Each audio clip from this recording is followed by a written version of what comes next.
Salut à tous, bienvenue sur cette nouvelle vidéo de la chaîne Les Comics pour les Nuls. Ça y est, il est arrivé, on l'attendait depuis un moment, moi je l'attendais en tout cas depuis un bon moment. Il est là, je l'ai. C'est le Superman Saga numéro 1 qui est sorti vendredi, que j'ai acheté vendredi. J'ai pris le temps de le lire ce week-end et je vous fais cette petite review aujourd'hui, Superman Saga numéro 1. Alors, juste pour placer un petit peu le contexte au niveau de Superman, ça fait un petit moment qu'on n'avait pas vu de Superman, puisque la dernière fois c'était en octobre 2013, ça avait été publié dans DC Saga hors série numéro 3.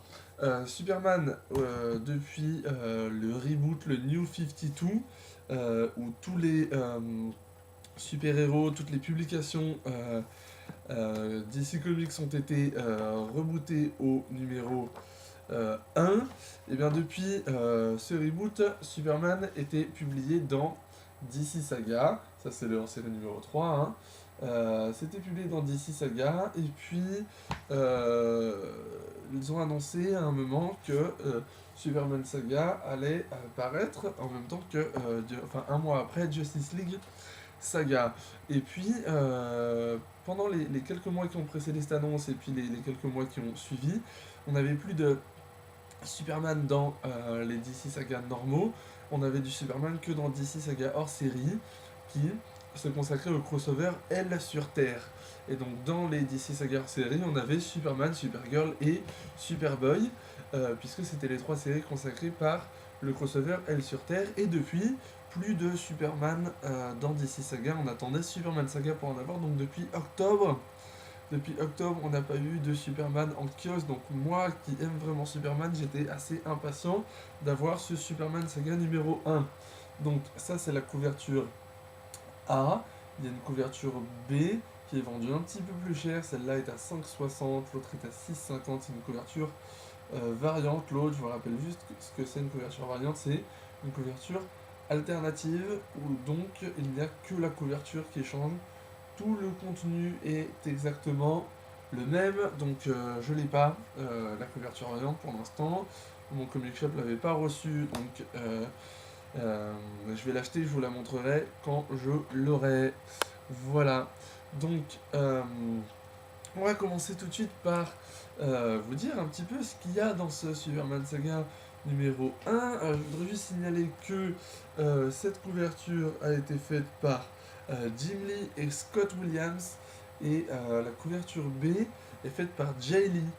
Jay Lee, qui est le dessinateur qui est sur Batman Superman.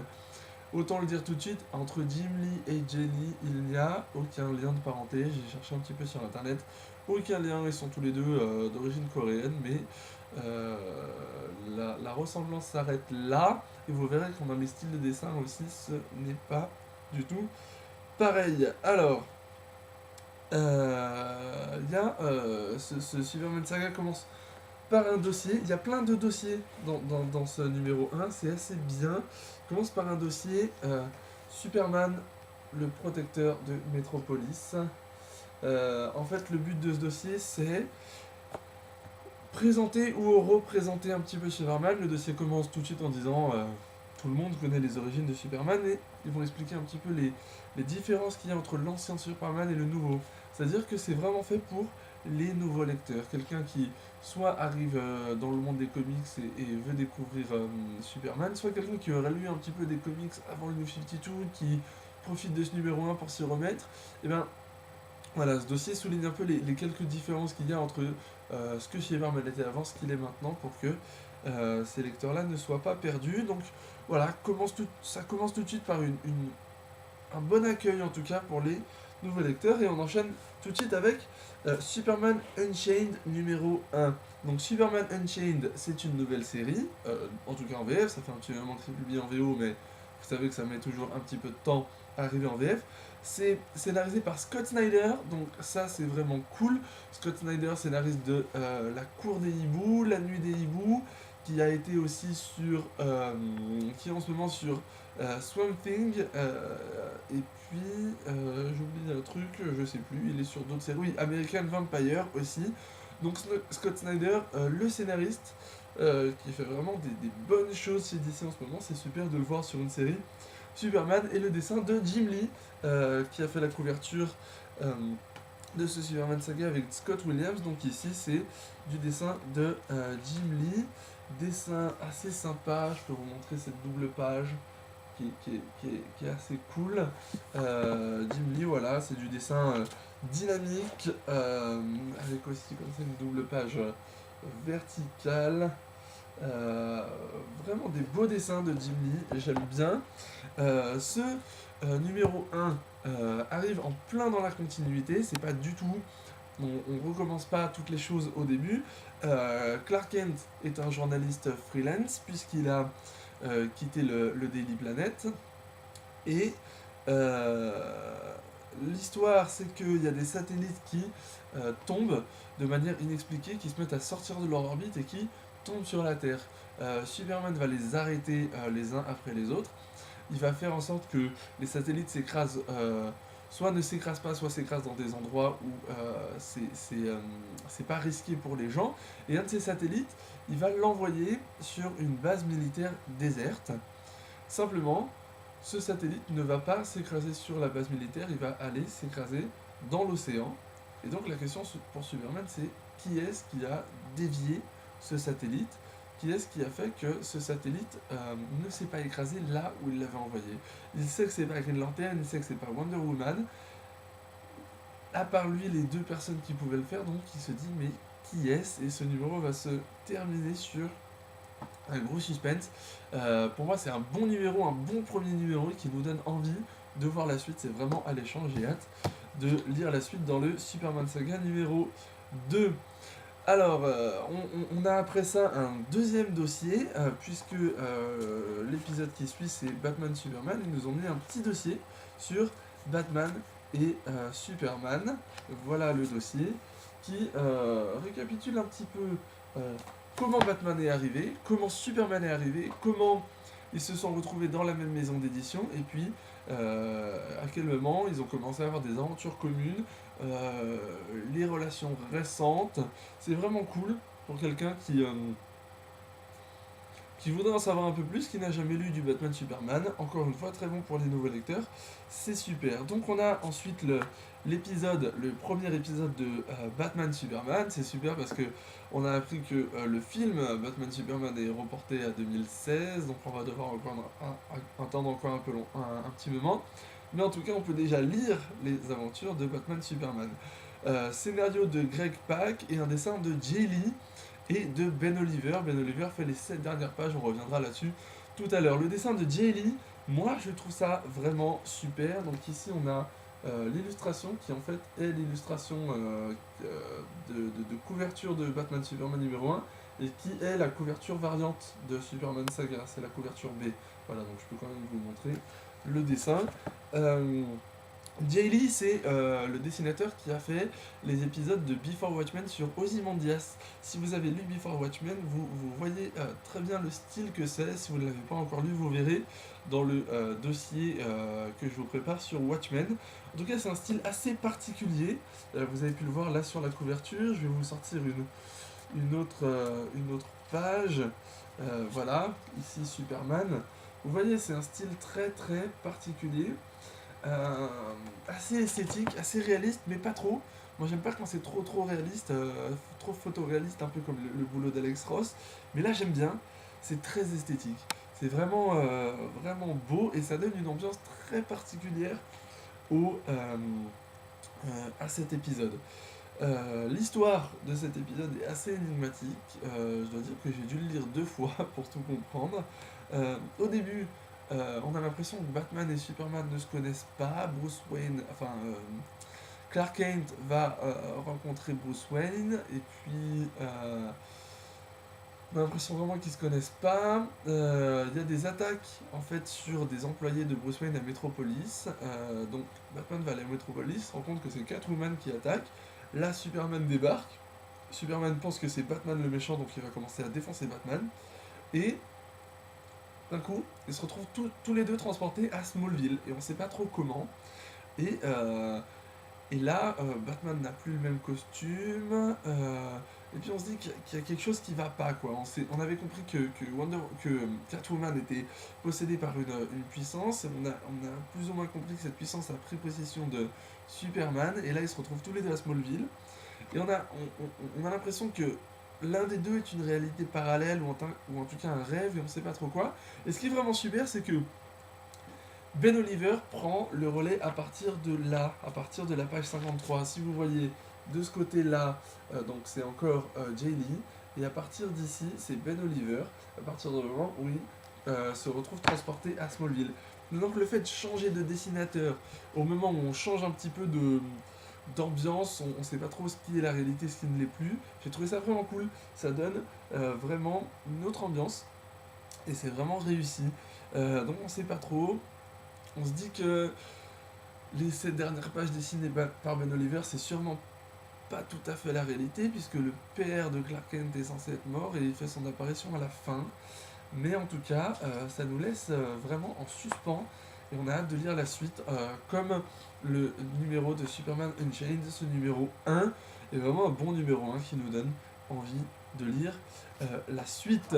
On continue ensuite avec un dossier, un troisième dossier qui s'appelle Renaissance d'ici, le nouveau Superman. Donc il va expliquer ce dossier, ce qu'est le New 52, ce qu'est le reboot, et puis qui va expliquer, en fait, qui récapitule tout ce qui s'est passé dans les anciens numéros de Superman et d'Action Comics, puisque l'épisode qui suit c'est Action Comics, et les deux autres épisodes qui suivent c'est les numéros de Superman, avec un petit épisode intercalé entre, et je vous dirai ça.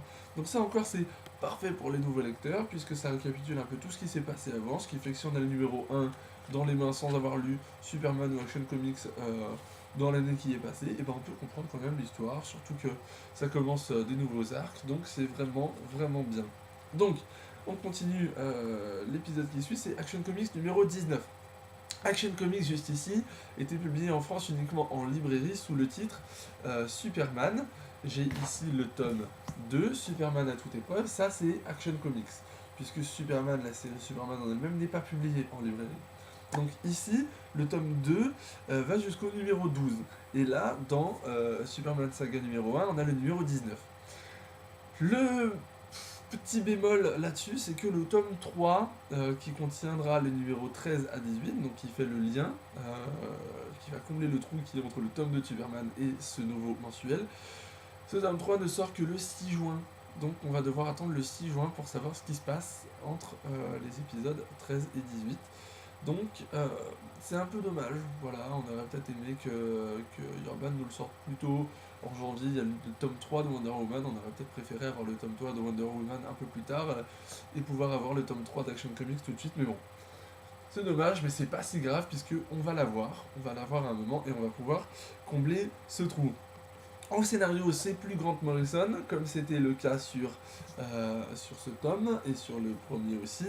Ce n'est plus Grant Morrison, c'est Andy Deagle. Andy Deagle qui a scénarisé, entre autres, Green Arrow année 1, dont je vous parlais dans ma dernière vidéo. Et le dessin, c'est Tony S. Daniel. Donc cet épisode est assez intéressant. Il finit, c'est pas un des meilleurs épisodes, hein, mais finit quand même sur une pointe de suspense où on voit, eh ben, que Superman est infecté, il a été infecté par Lex Luthor, et puis on sait pas trop comment il va s'en sortir. Donc encore un épisode qui nous donne envie de lire la suite, qui finit sur une bonne dose de suspense. L'épisode suivant c'est un truc un peu spécial, c'est Young Romance spécial numéro 1. Donc il y a un petit texte d'Urban, hein, il y a toujours des petits textes avant tous les épisodes, moi j'apprécie beaucoup ça chez Urban, les petits textes qui nous expliquent un petit peu ce qui s'est passé avant, et puis nous donnent, comme c'est le cas ici, si c'est un numéro spécial, et ben des infos pour comprendre ce que c'est. Donc il nous explique que les Young Romance, c'est des épisodes spéciaux faits pour la Saint-Valentin, et donc ici c'est un épisode fait encore une fois par Andy Deagle, qui est consacré à une soirée de Saint-Valentin entre, ou en tout cas une soirée, un rencard entre Clark Kent et Diana, donc Superman, Wonder Woman, puisqu'ils sont ensemble, vous savez, depuis quelques temps. Et puis une petite aventure où, en fait, Eros, le demi-dieu, le cousin ou le demi-frère, je sais plus, de Diana, va venir un peu foutre le bazar dans leur rendez-vous, et puis il va s'en prendre à Superman, et en fait, Superman va pas se laisser faire, voilà. C'est pas un épisode extraordinaire, mais ça se laisse lire, c'est sympathique. Voilà. On a ensuite un dossier sur Orion et les Néo-Dieux, le panthéon de Jack Kirby.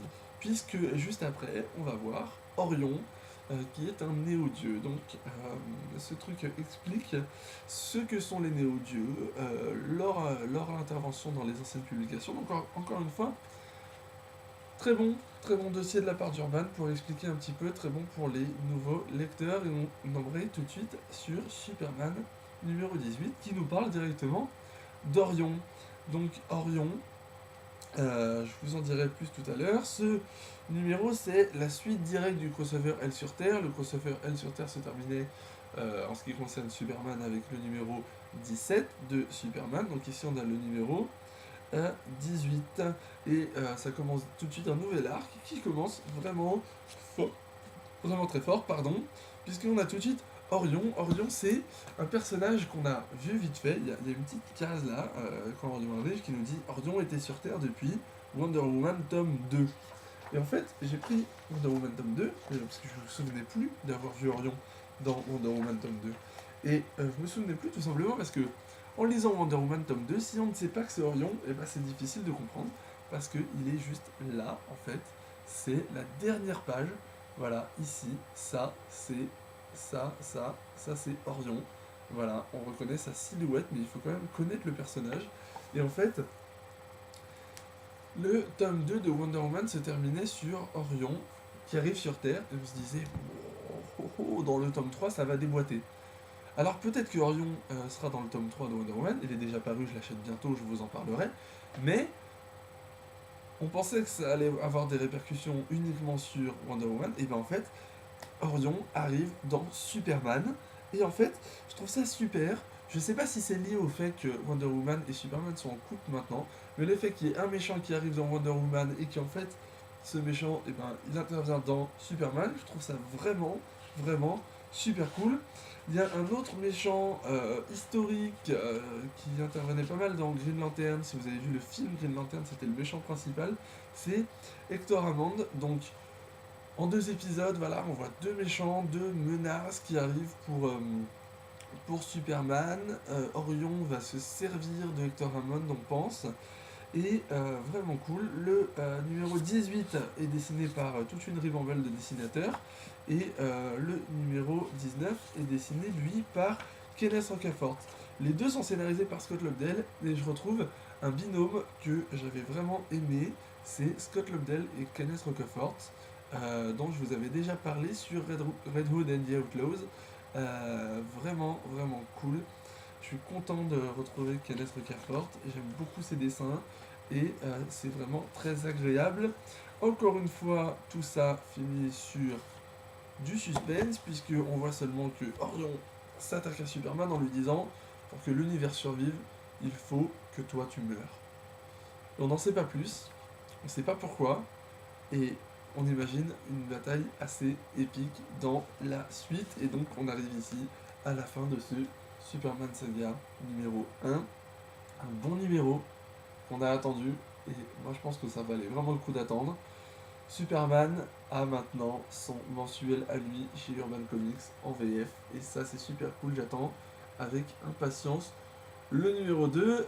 À noter que si cette fois il n'y avait vraiment que du Superman à part Superman Batman, le mois prochain toutes ces publications seront rejointes par Supergirl qui était publié dans DC Saga, qui est aussi publié en librairie. Moi j'aime bien le fait que ce soit publié dans les kiosques, ça m'évite d'acheter le titre en librairie. Donc hâte de voir aussi la suite de Supergirl qui se terminait sur une note assez forte dans DC Saga hors série numéro 3.